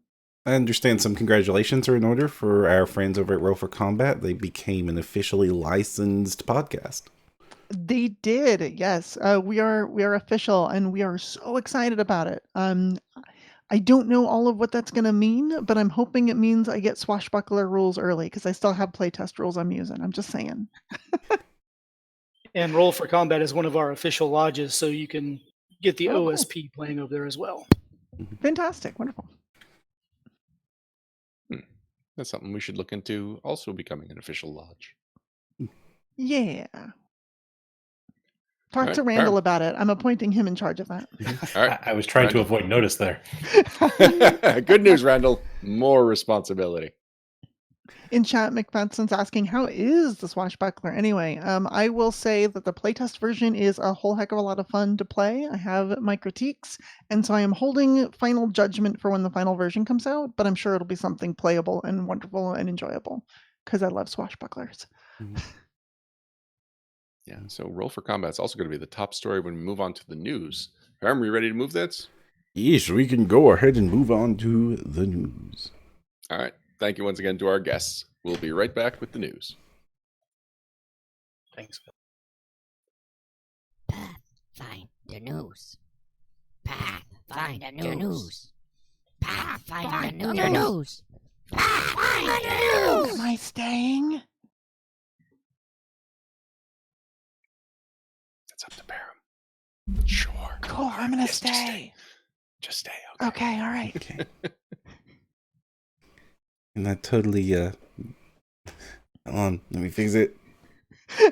Okay. And we're back. Hey! Yeah, more we than usual. V, you've stayed on because you are actually relevant to, at the very least, the top news item. Uh-oh. You were talking about how you are doing a lot of actual plays for Roll for Combat. That's not the only thing you are doing for Roll for Combat, and that's not the only thing about Roll for Combat that is in the news. Right. Well, I kind of planned on staying, so that's why I didn't mention it. But Roll for Combat, as part of their official, being an official Paizo partner, got the license for the RPG Superstar, which we haven't seen these many years. And so we're bringing it back. It's a little different, but we're bringing it back and in all its glory in a very similar format to how it had before. So I can talk about differences, similarities. What do you want to talk about? Sure. Start with, the differences and similarities. Kind of roll those in Fantastic. together. So rather than having the multi-tiered structure where you start with a magical item and then eventually you'd create, I don't know, a creature and then some sort of plot or organization or a guild or all the different things that they come up with over the years, we're just doing one big round where you make a monster. That's what we're doing. There's a lot of early jobs that happen both with third-party publishers and with Paizo, where people get a job being like, hey, here's two monsters, make those monsters. And that's usually a good first starting job. And when you make a monster, it gives you the opportunity to show a lot of things. Do you have system mastery? Do you understand how this game works mechanically? And can you tell a story? If you just go, I don't know, here's a bear, like that doesn't really tell a story. We can make a bear. We don't need you to make a bear. What we want is we want to see a monster that really has GMs that are flipping through, a book, look at it and go, aha, that's what I want. That's going to fit perfectly in my campaign because it's so provocative.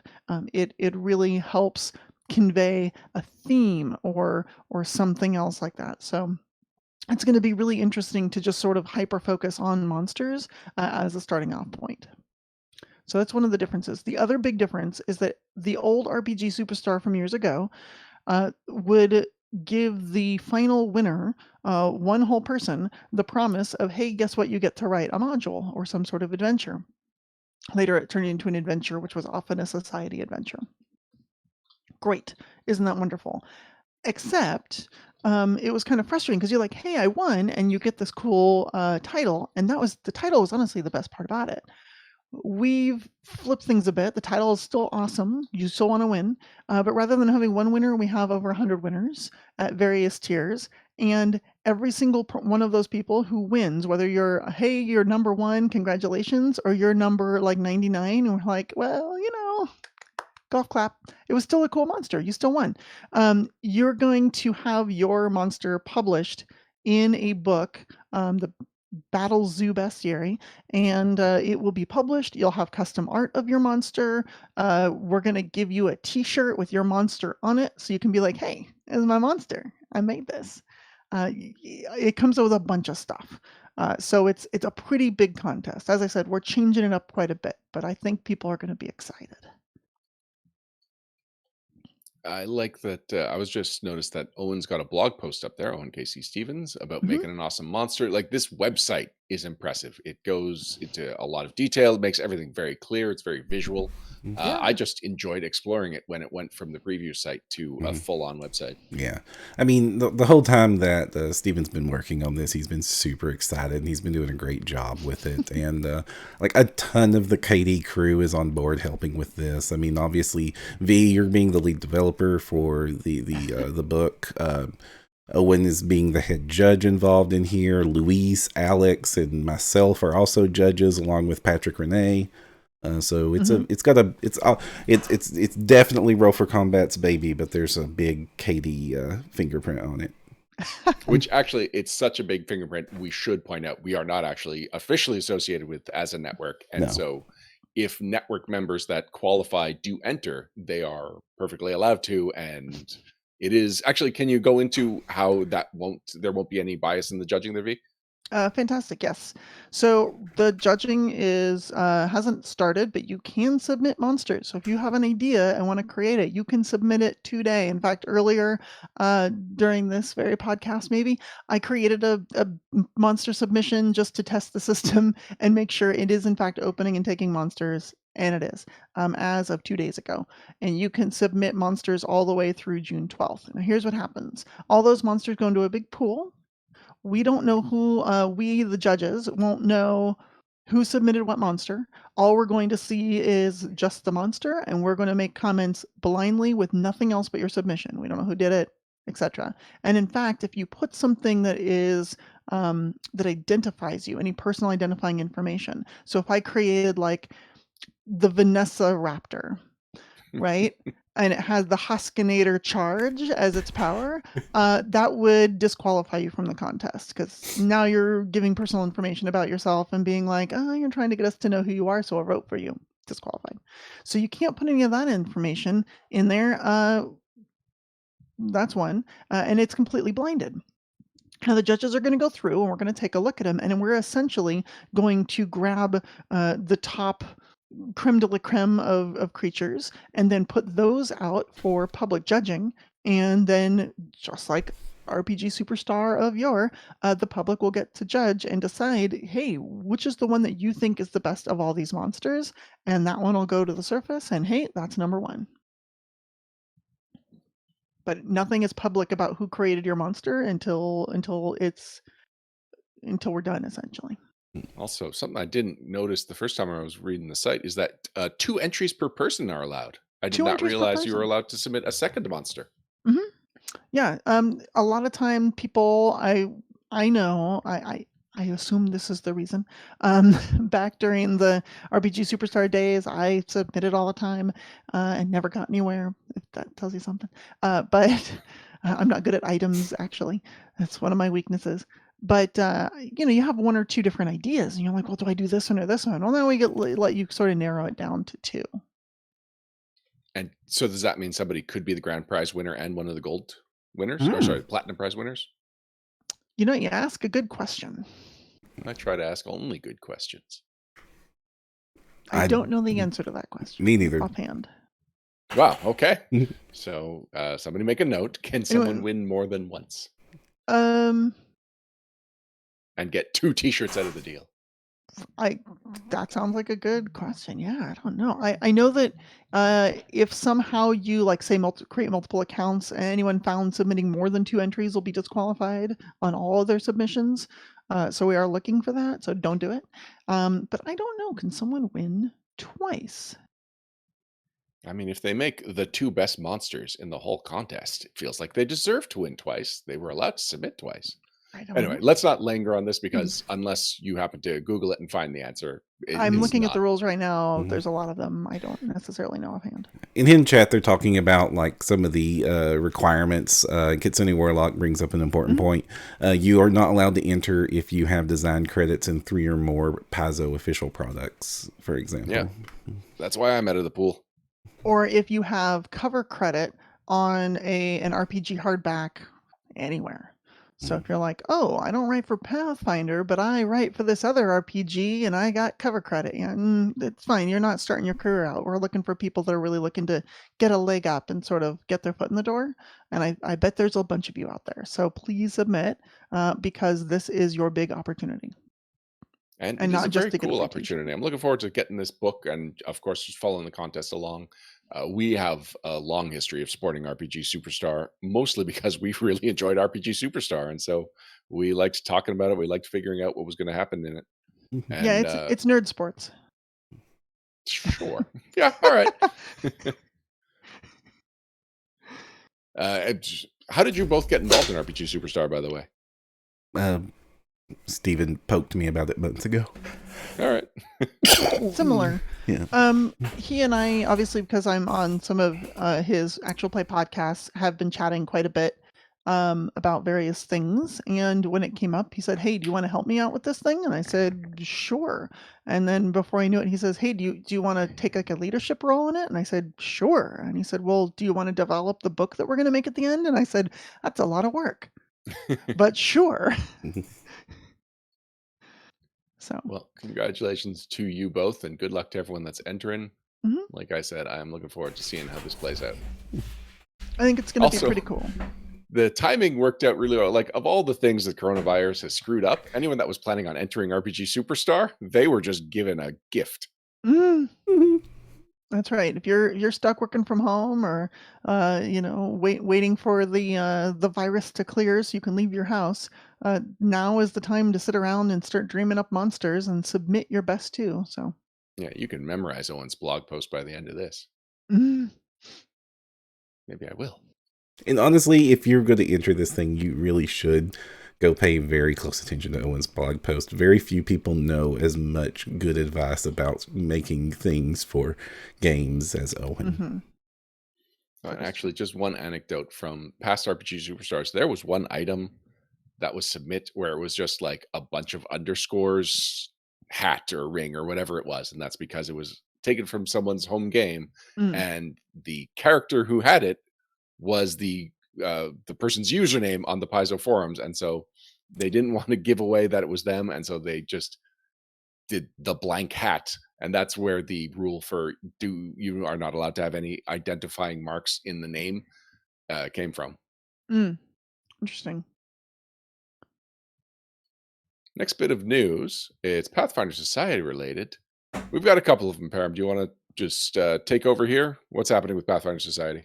Well, the most important thing we kind of talked about a little bit in the previous section, which is because of the concerns and social distancing that's being encouraged right now, they have decided to allow any meet space games or in-person games or conventions that wish to move their situation online are allowed to do so. They're allowed to reach out for support on how to get that established and going, and they are allowed to receive the same benefits as if they had actually taken place in the appropriate venues at the alternate time. This both means that if that happens at the same day, or if in order to accommodate this, they reschedule it to a different day, they are still allowed to count it as if it happened on the original scheduled day with the original scheduled benefits.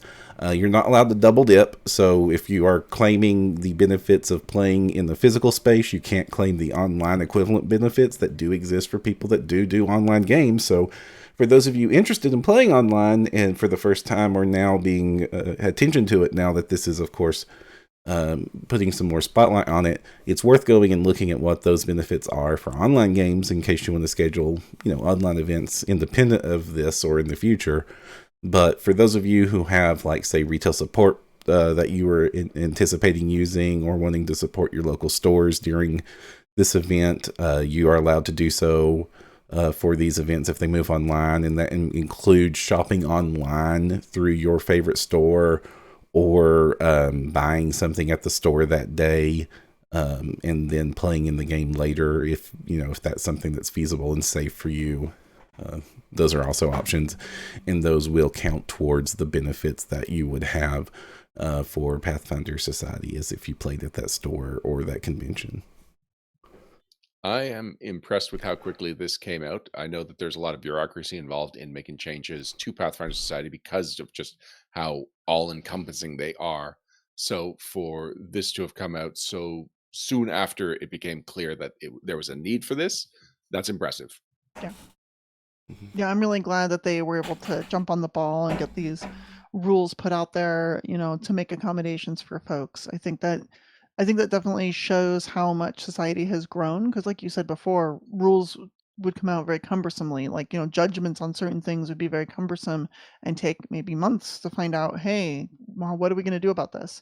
And the fact that it has been resolved so quickly to me speaks to not only the increased leadership that we've had these last few years, but also that Paizo management is definitely taking society seriously and making sure that they get the resources they need. So Last bit of news, also Pathfinder Society related, and that is that Academy is getting is getting official support and intro quests for young players. So there's a new PDF that's been released, Pathfinder Society Academy PDF, and it has 3 packs of what they're calling lessons. They are beginner, advanced, and transitions. Each pack contains 4 to 5 brief lessons that accompany short adventures. After players finish these lessons, they're ready to play. They're ready for full Pathfinder Society Guild adventures. So Academy traditionally has been for younger players, people that are playing for the first time, so kids of players often, and it's often been lined up with the kids tracks. But honestly, I'm curious to download this when it becomes available and check it out because I just want to know what these lessons are. I want to know different ways that you can teach the game to new players. Something that I'll be doing at work once people start going back to work and we can have those lunch games I've been talking about for a little while. Right, and this is exceptionally timely too because even though Pathfinder Second Edition is coming up on half a year release, and by this time this comes out closer to a year of release. I mean, it's still a new game system for a lot of us. I'm still learning things about it as much as I play it and study it and review it. I'm still finding things that I need to pay attention to. So it's not, I don't have the system mastery and ease of knowing how to teach this system as I did first edition. Yeah, there's a lot of little niches in the rules where you're like, oh, I didn't realize that interacted that way because of, traits and keywords and things. And those have definitely taken a little bit of getting used to. So yeah, even I'm still learning.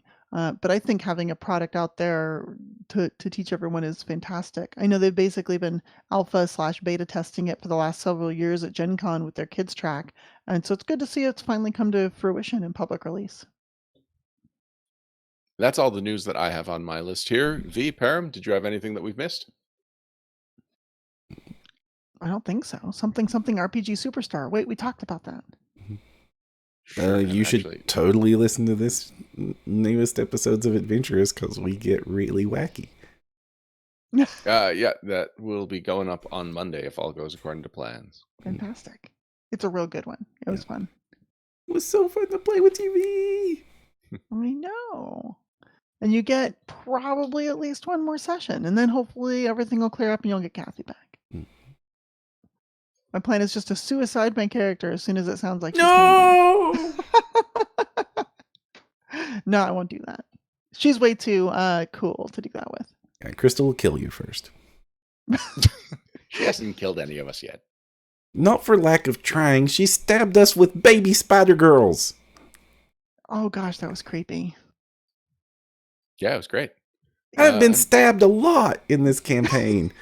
There's little clown halflings and baby evil spider girls and weird monster ghoulies.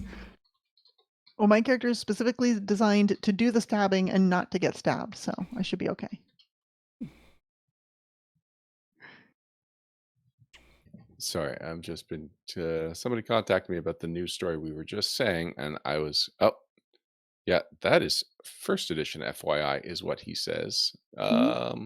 Yeah, I don't know what happened here or how this got mixed in with our new stuff. Sorry, the Pathfinder Society Academy stuff is actually old news and not currently relevant. Oh, interesting. Yep. So sorry for any confusion there.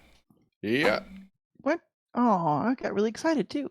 Yeah. Well, if this interests you, reach out to Paizo and let them know that you'd like that brought back for second edition. That sucks. Sorry. Yeah, I I don't think we've ever had that happen before, but yeah, that was totally wrong and not news. Oh, darn it. Well, maybe they're just finally releasing it to the public, which is like, okay, sure, but that system is in semi-retirement, so No, maybe in the we can link use that I this followed, application. it also is just listed as not currently available, with Oh. no indication of when it will be available. So sorry, that's ignore everything I just said.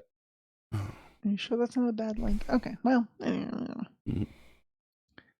All right. Well, on that note, we're going to be back to wrap things up right after this. Wrap-ups and shoutouts. Wrap-ups and shoutouts. Wrap-ups. Wrap-ups and shoutouts.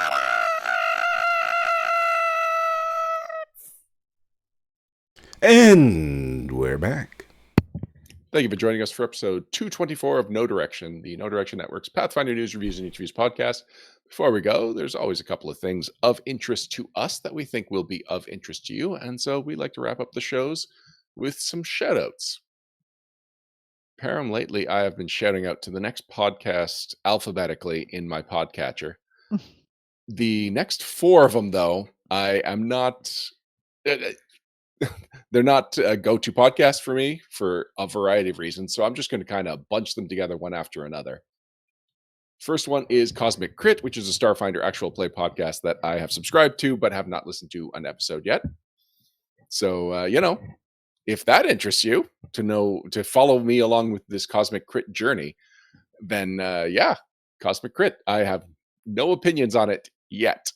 I downloaded it right before my trip to Cuba, and then since then I have been about a week behind on my podcast listening, and so I haven't had a chance to add a whole chunk of new content to my list listening.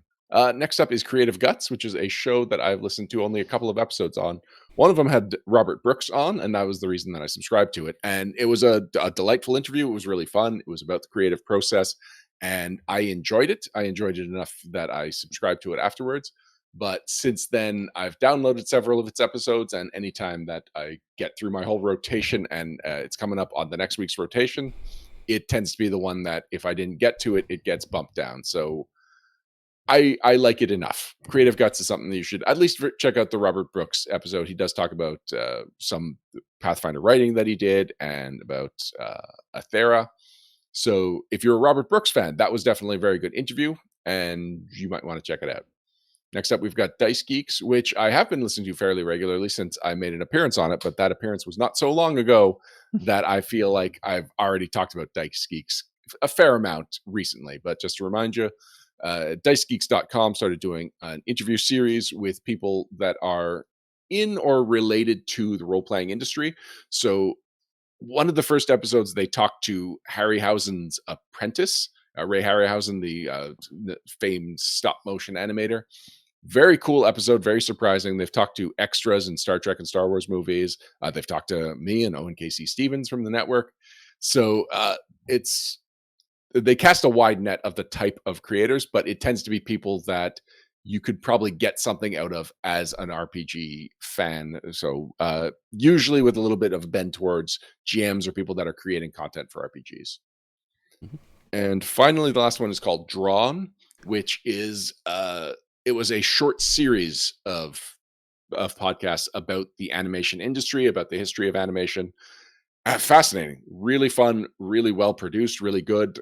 But they are no longer producing new episodes. So if you want to just like a good chunk of, I believe it's a dozen episodes, I do recommend it. It is highly informative, and I really enjoyed it when I was listening to it. I just have no new Drawn content to listen to. So that's it for this week's podcast shoutouts, and really makes me feel confident that by the end of the year, I will have shouted out to everything in my podcatcher. In the vein there, I want to shout out to the Countercharge podcast. It is a podcast about Kings of War, which is a game I've recently dove into, and we'll cover a little bit in future shoutouts or Geek Together or something later. And I've already infected Vanessa here into wanting to play it with me. And several people. It is basically the Pathfinder of war games, which is kind of why I have an affinity for it. And the Countercharge podcast is very much the No Direction of them. So they also are in all ages podcasts, and I appreciate that. There's a lot of parallels between what we do and what they do, so that's why I want to give them a shout out. Awesome. I have V, did you have anything else? I know you already got an opportunity to shout out to things, but if there's anything, so there's two not things just that that I'm you're involved in. There's two things I'm not involved in that I definitely want to give a shout out to. These have been really helpful online tools for Pathfinder 2nd Edition that I've been using recently, since all of my gaming is online these days. It's really nice to have these resources at my fingertips. The first website is pf2.tools. When you go there, you're going to see a whole bunch of little tiles, including our podcast. Looks like they like us too.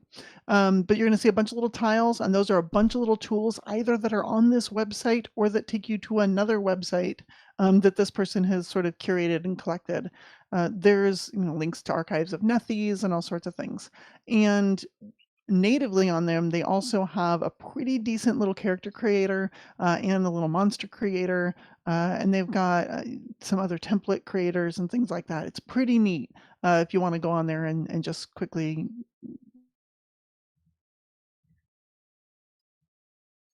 Just quickly. Oh dear. Oh, did we lose V? Looks like we lost V. No! All right. Well, not the worst time to lose her. We were right at the end of the episode. She was giving a shout out, which she Oh, basically. dear. Oh, wait. I hear a V. I'm here. Somewhere in the distance. I see a V. Okay. My internet did a weird thing. Sorry about that. All right. I don't know where I was, but I'll just be super fast. So yes, pf2.tools is amazing with a bunch of links. Go check it out. Lots of tools there. One of the things that they have a link to I specifically enjoy is pf2.easytool.es, which is a really cool website for just typing in really quick. If you're looking for like a feat or an item or something, you just start typing it in, and it, like Google, it quickly says, is it one of these things? And you click on it and you get the rules right there. And I find that amazing when playing online to just how exactly does shove work again?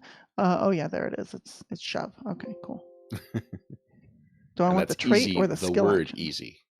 Yeah, pf2.easytool.es, the word easy. And that it's fantastic. I love this site. So I have a couple more shout outs, one of which is to Clinton Boomer.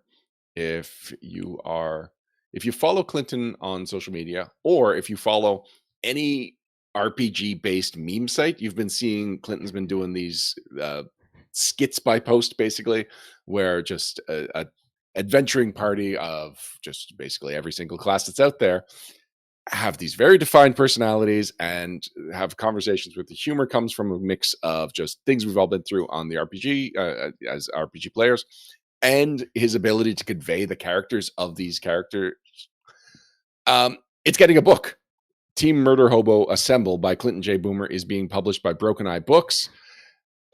These are delightful. I look forward to any time they come up. I read them even if I've read it before. It's kind of got a text by superheroes kind of vibe, but very specific to tabletop RPGs. So congratulations to Clinton Boomer, and I look forward to getting my own copy of this book. Oh yeah, I have to get a copy. Like, wow. Yeah, it's gonna be amazing. It's gonna be so great. And finally, there are a lot of websites that are giving away free or cheap content lately, and one of them I want to give a shout out to is Green Ronin Publishing. They have recently shared the Fantasy Age Basic Rulebook, a free PDF of Fantasy Age. So if this is a system that you've ever been curious about, if you want to see what else is out there, if you just want to see what a Green Ronin product looks like, this is an amazing sample of that, and something it's free. Just get it. Oh, I want to shout out to something Owen's doing with Jacob Blackman right now. They're crowdfunding for a project called the Legacy Bestiary for Starfinder, which I think is a really cool project because basically it's taking the bestiary monsters that haven't already been Starfinderized and making Starfinder stats for them so that my minis aren't useless when I'm playing Starfinder. That's cool. I think we're ready to wrap things up officially then. Mm-hmm. All right. So thank you once again to our guests. Thank you, V. Thank you, Randall. Thank you, Jesse. And thank you all for joining us for another episode of No Direction. Until next time, I'm Ryan Costello. I'm Jefferson J. Thacker, also known as Param. And And I'm if you want to Vanessa find the Hoskins. path, all right, go ahead, Vanessa. I'm on. I get to say things. Yeah, you've shifted from guest to guest co-host. Okay. So say it without me talking over you. And I'm Vanessa Hoskins. And if you want to find the path, you need no direction.